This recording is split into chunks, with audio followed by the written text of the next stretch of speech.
difahami secara dinotatif. Sampai kelanjutan hadis itu, lau sudah alaihi man lastaqor. Kalau tubuhnya Rasul itu ketika ruku dituangi air itu akan menetap. Tidak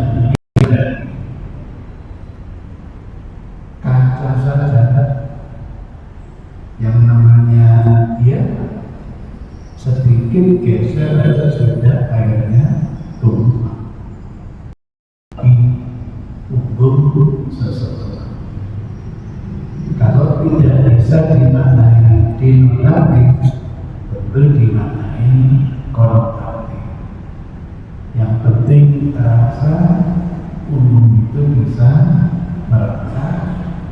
Konsekuensinya lengan ini harus diunggahkan, dikeraskan ke arah kanan dan kiri. Itu catatan agar diingat kembali apa sih memahami hadis secara konotatif, bukan secara denotatif. Kemudian tidak sering didefinisikan bangkit dari sikap tertutup. Artinya ya tegak, tegak lurus dari sifat tertutup kemudian ke sikap yang tegak.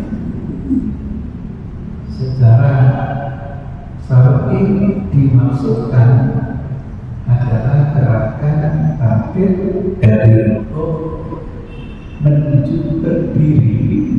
Nah, yang menjadi problem waktu ini dari itu, apakah tangan sedekah atau irsal? Lawan sedekah itu adalah irsal, dilebrekkan tangannya, tidak disedekahkan. Kenapa terjadi perselisihan di antara ulama? Karena belum ditemukan hadis yang spesifik. Ketika Rasul itu posisi tangannya seperti apa? Itu akar masalah. Andai kami temukan entah hadis qauli, entah hadis fi'li, entah hadis akriri, hadis qauli misalnya kalian nanti dan keliru misalnya.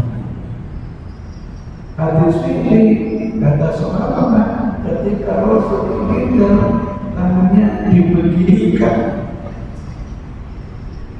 Hadis takriri Rasul melintasi sahabat sedang ibadah, kok tangannya diginikan oleh Rasul, diginikan.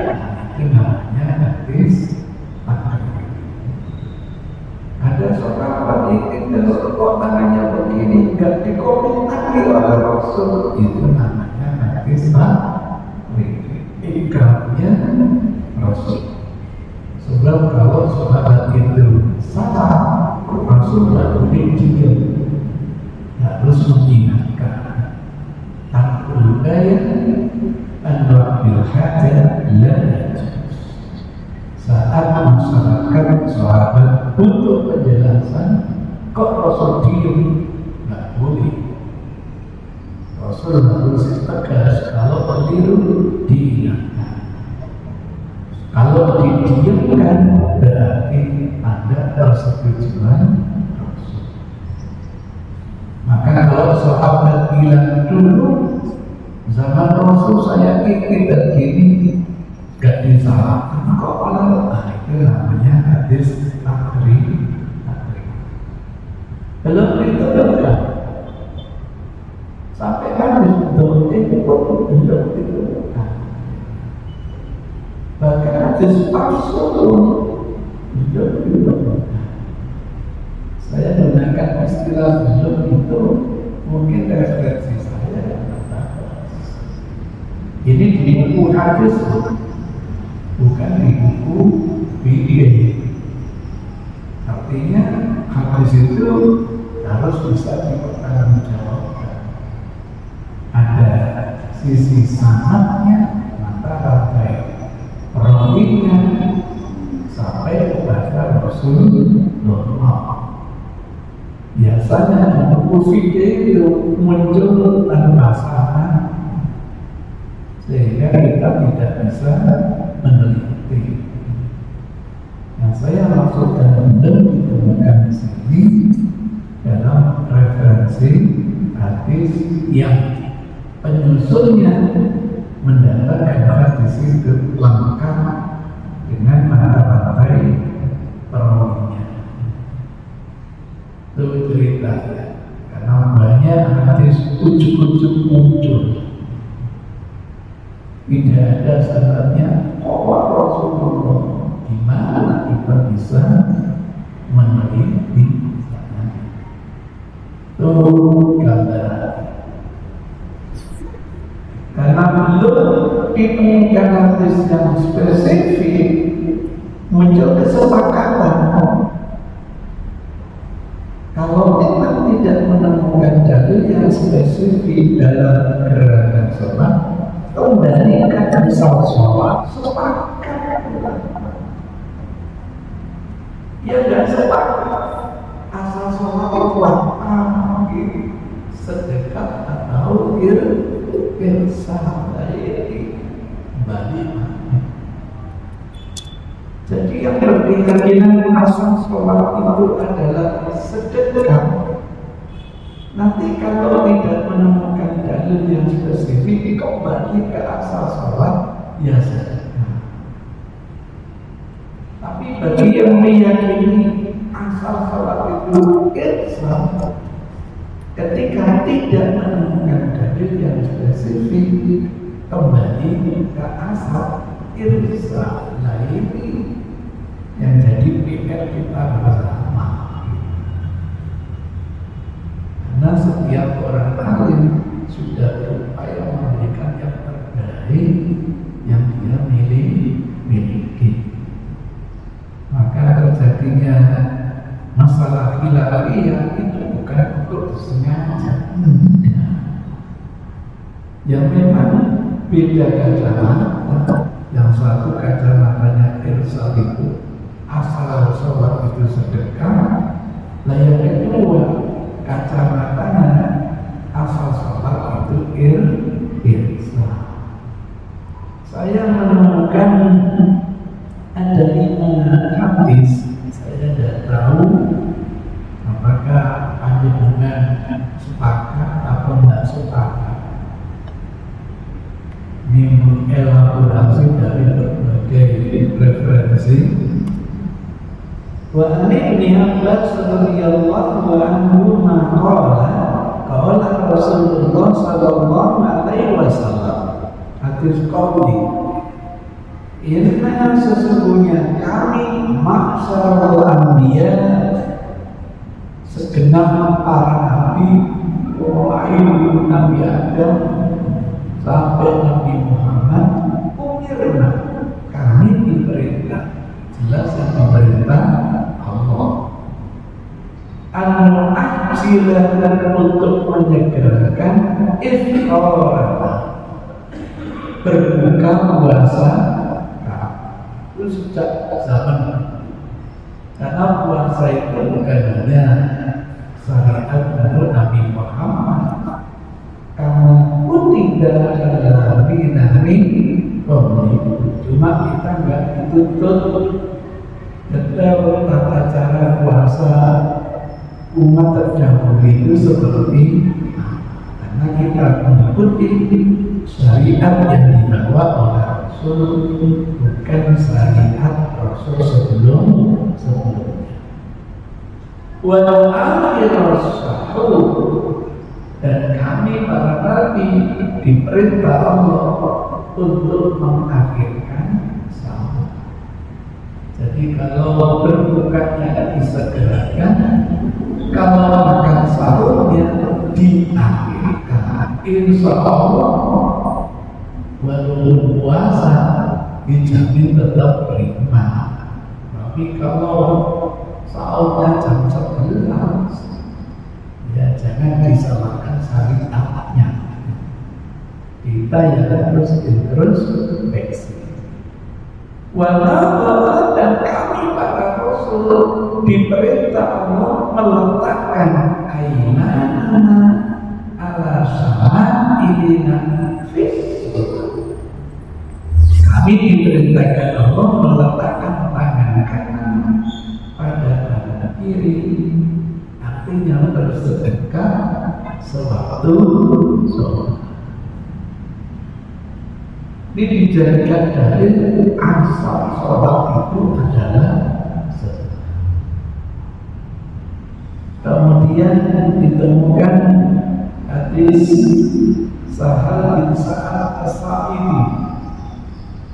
Wa an Sahal bin Sa'ad As-Sa'idi radhiyallahu anhu qala kana nasu adalah umat yu'maruna diperintahkan ayat al-rajulu agar seseorang meletakkan al-yadayna tangan kanannya ala hiraqil yusra pada tangan kirinya bismillah, juga artinya sedekah,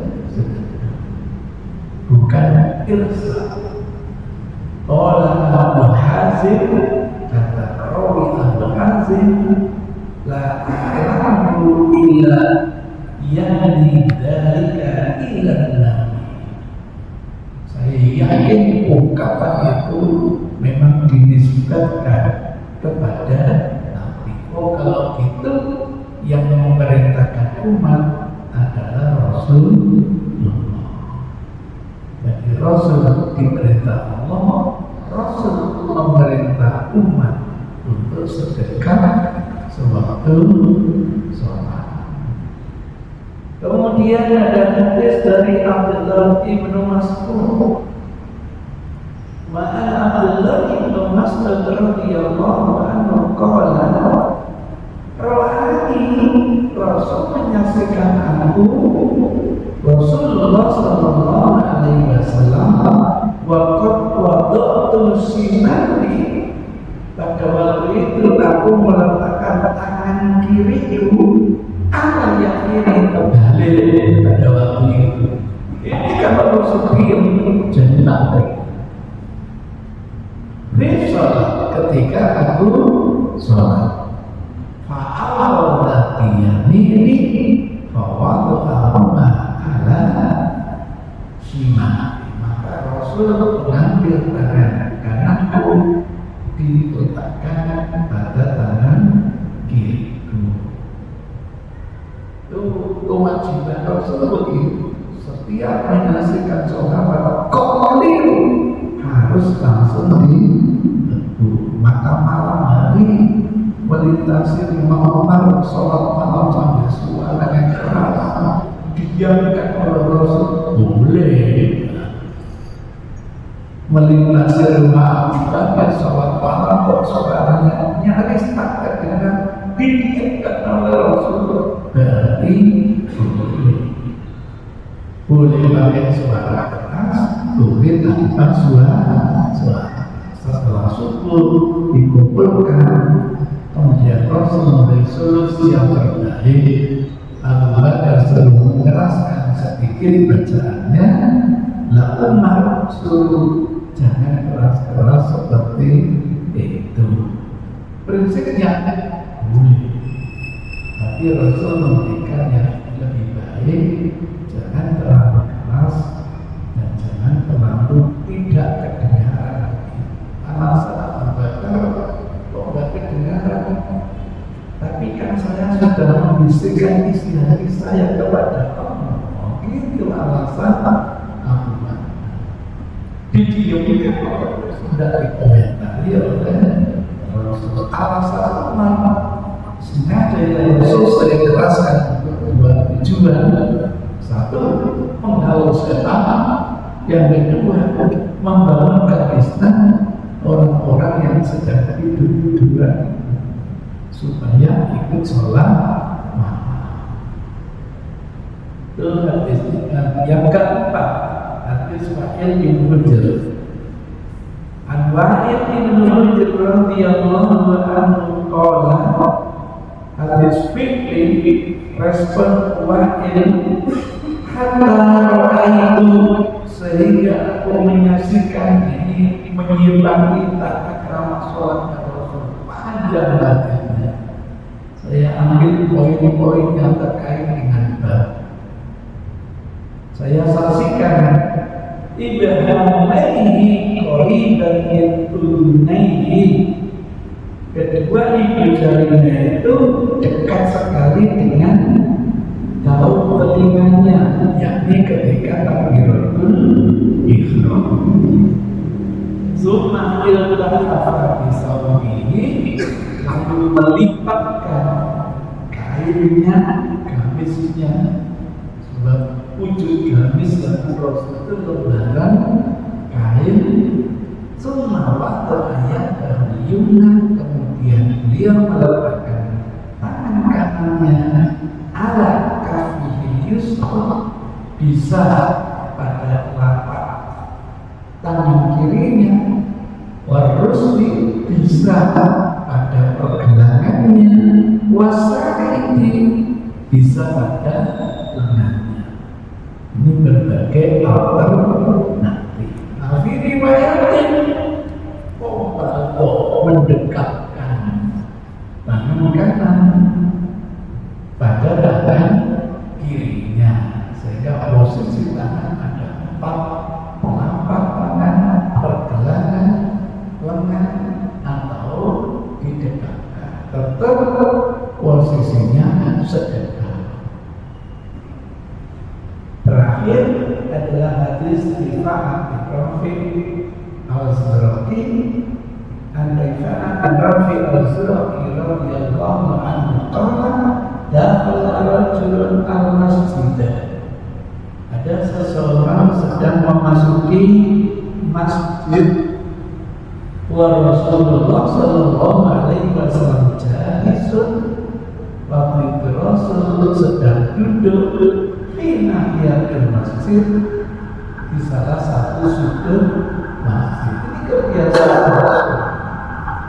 Kalau sudah ada kerjaan ke masjid ini,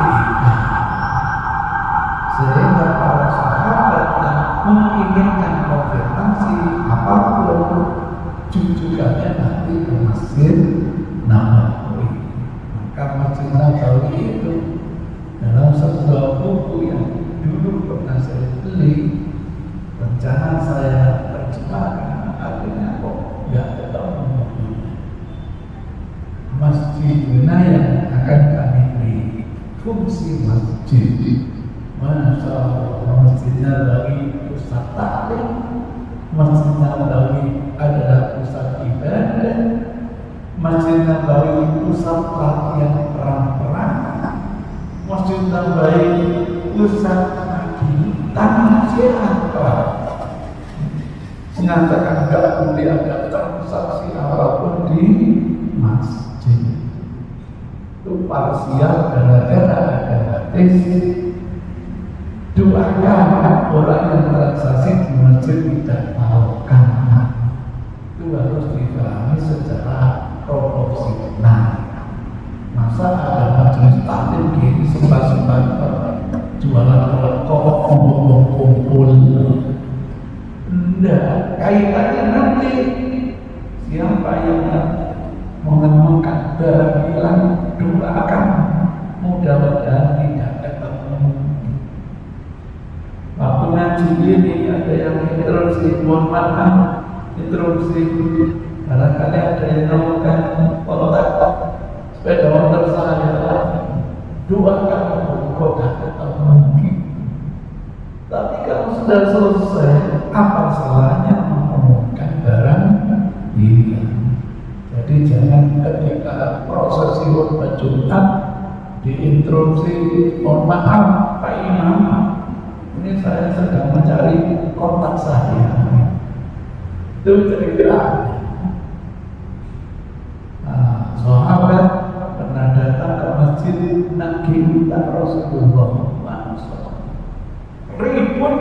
Masjid Nabawi, membuat Rasul keluar ke masjid ada apa? Ini ya Rasul, tak nyaut ya Rasul. Berapa? Sekian ya Rasul. Tadi separuh aja.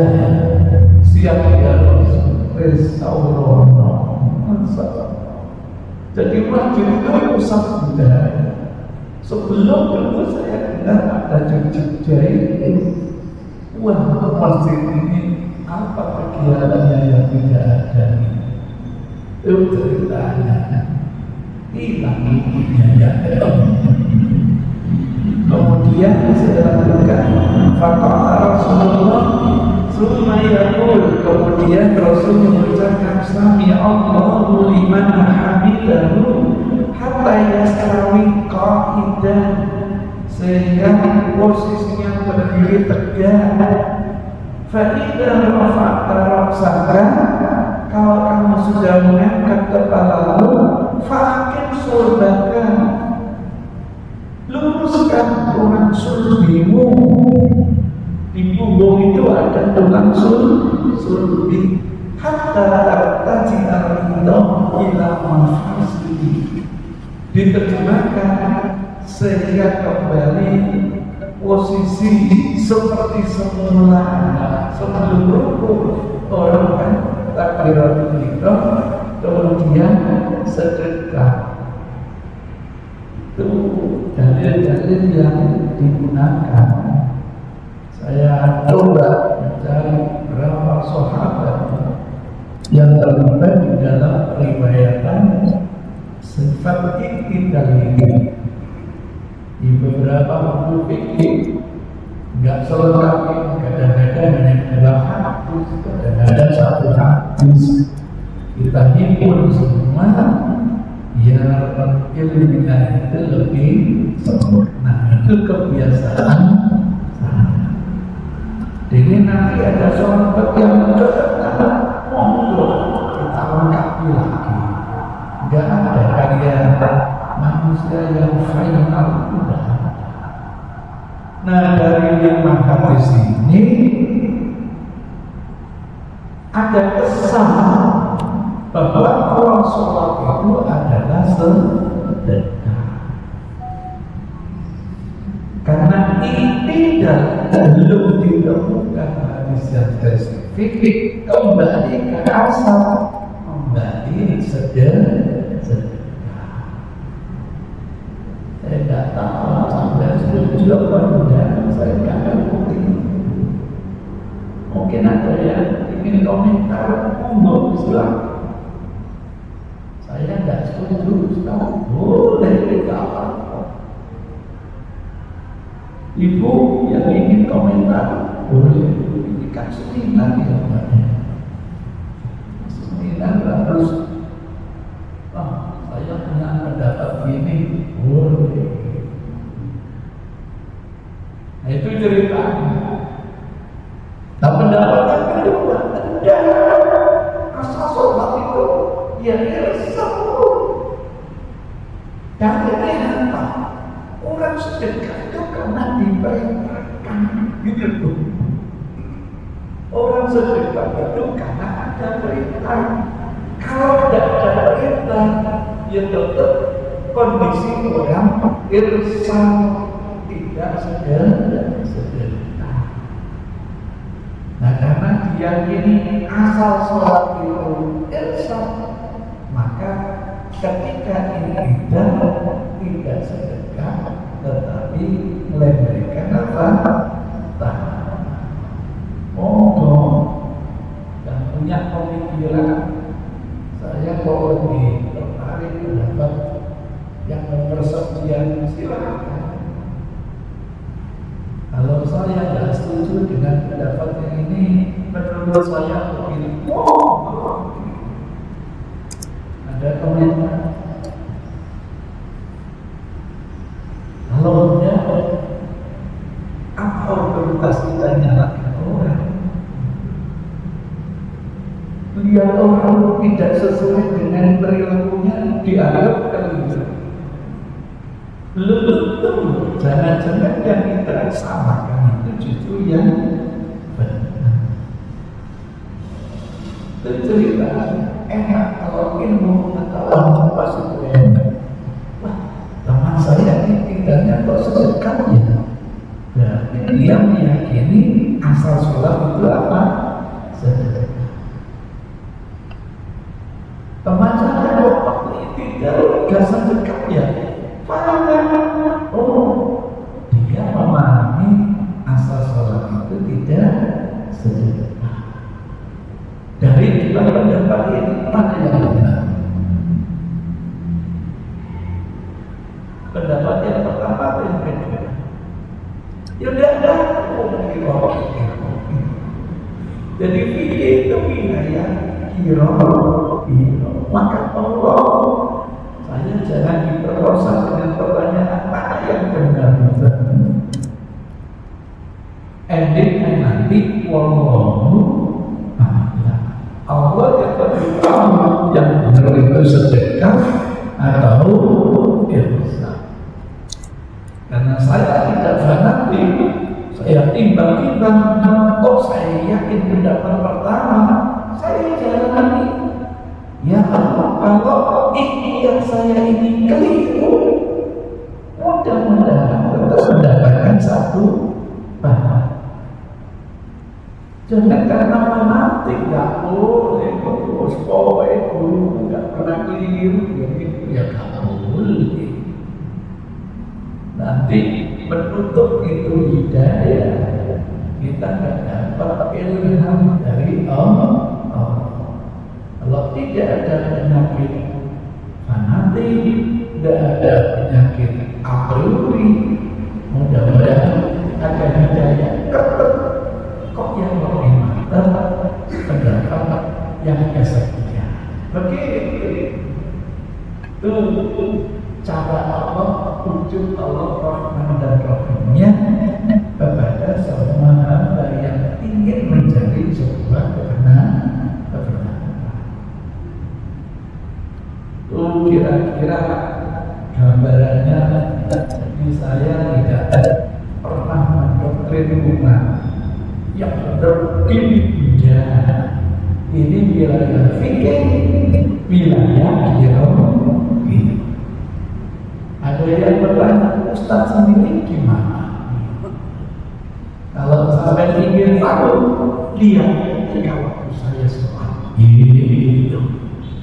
Yang gak bisa Ustaz benar-benar sholat itu. Dan memang idola itu saking bingungnya Ustaz, milih yang mana? Ustaz demi milih yang mana? Enggak. Kalau saya doktrin saya keliru, saya akan bisa sampai yang enggak tahu. Kalau saya ijtihad keliru, mudah-mudahan saya tetap dapat.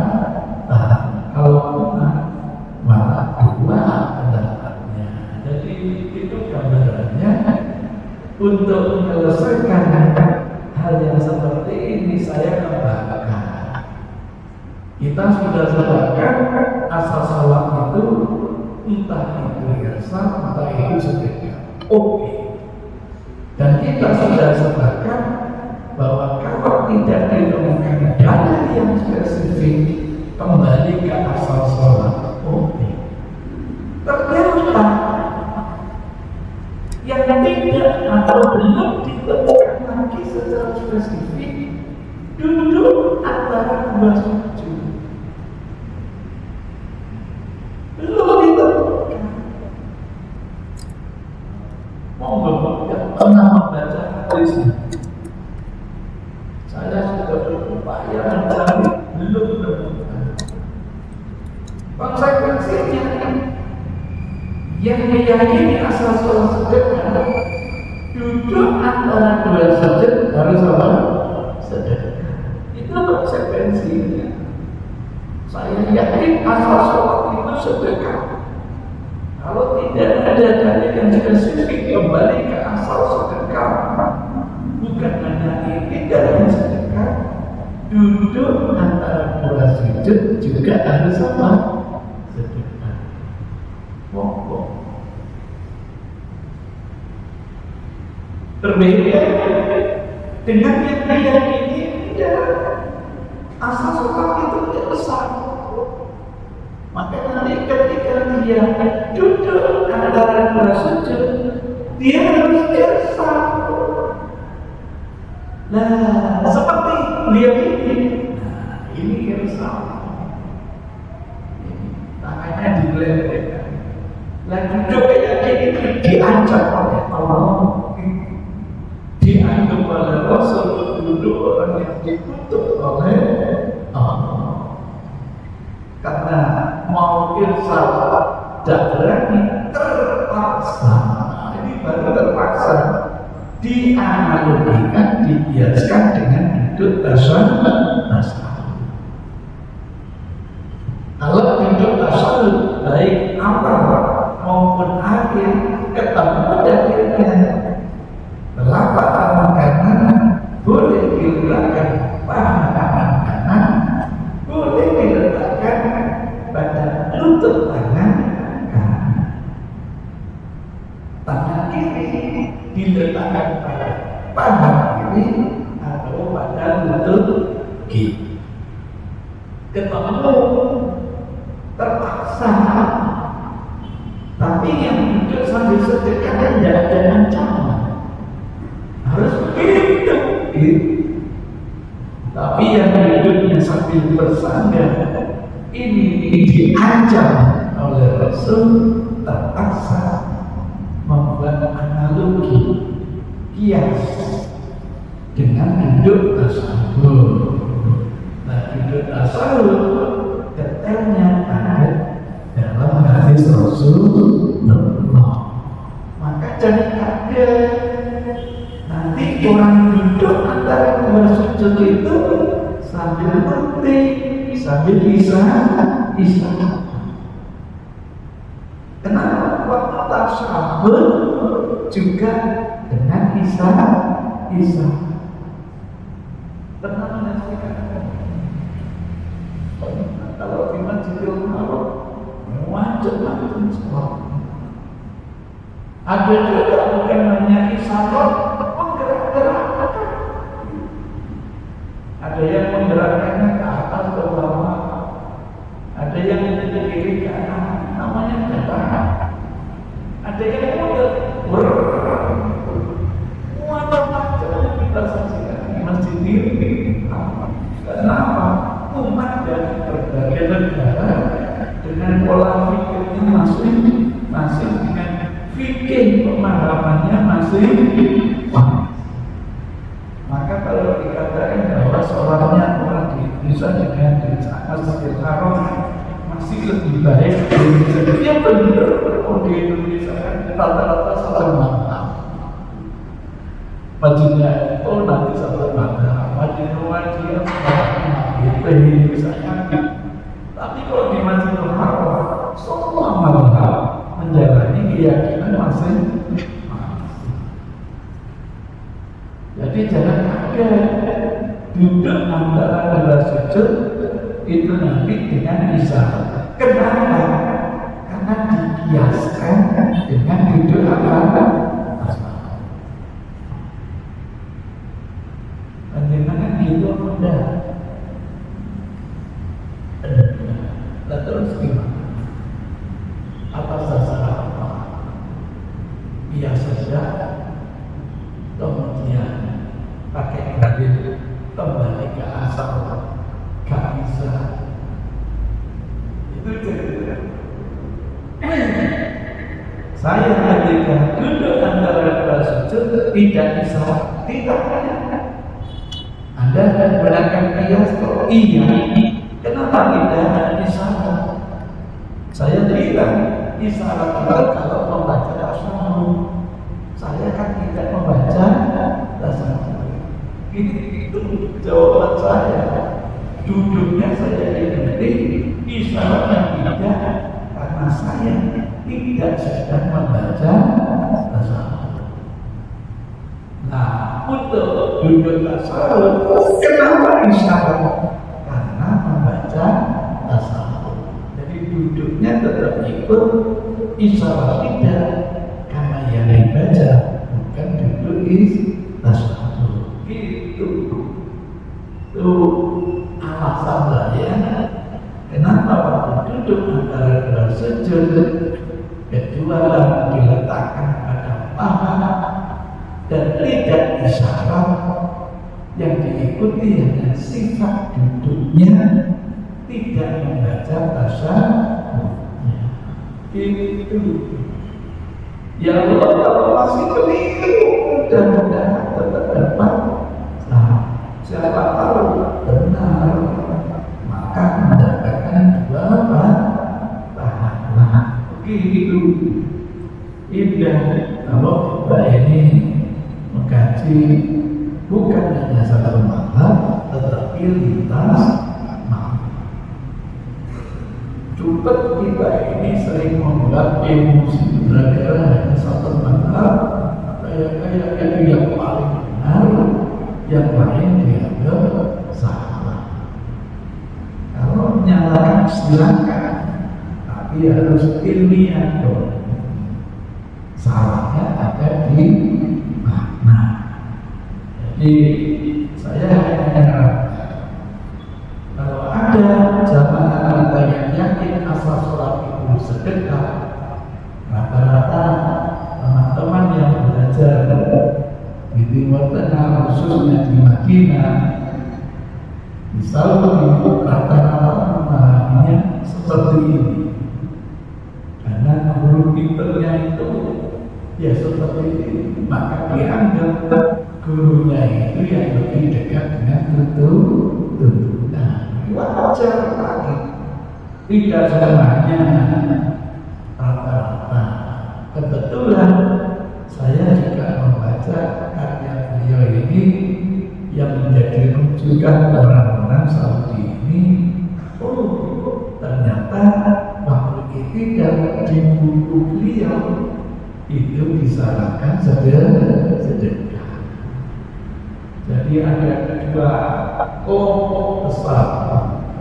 Yang satu adalah sedekah, yang kedua malah menyelamatkan sedekah justru menggunakan ihsan.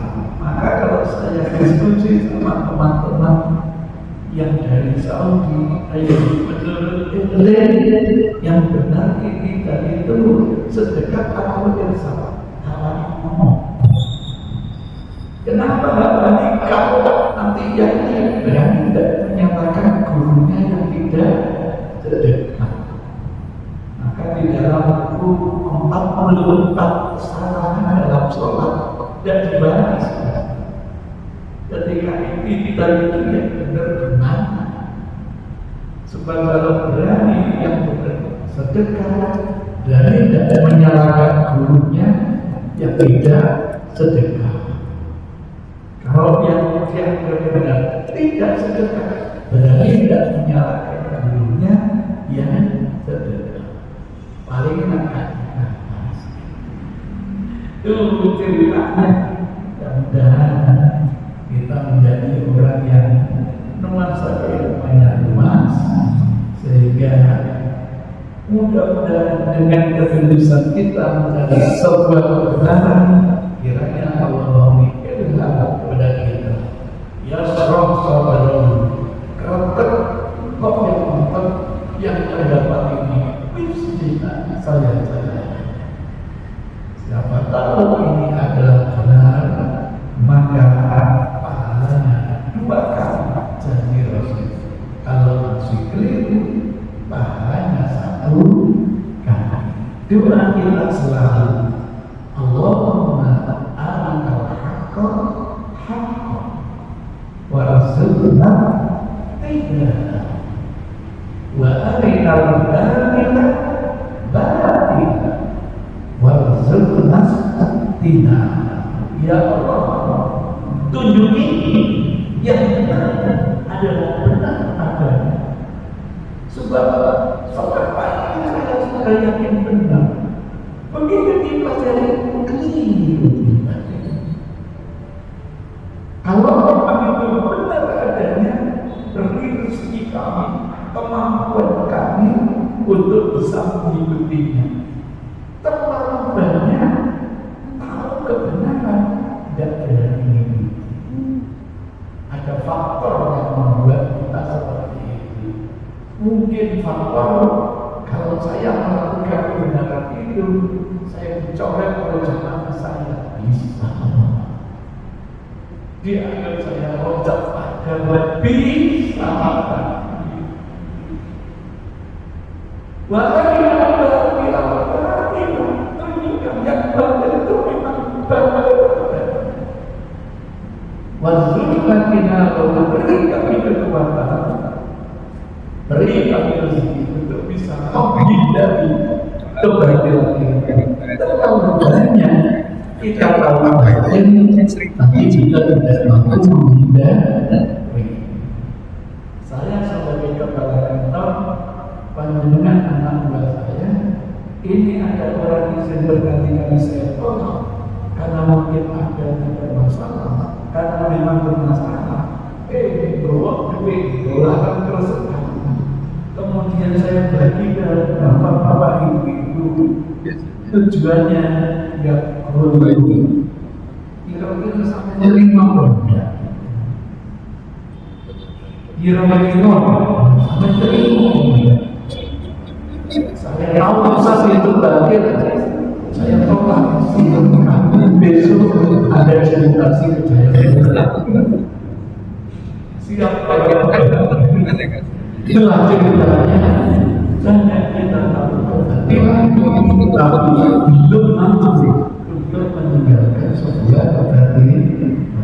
Terima kasih.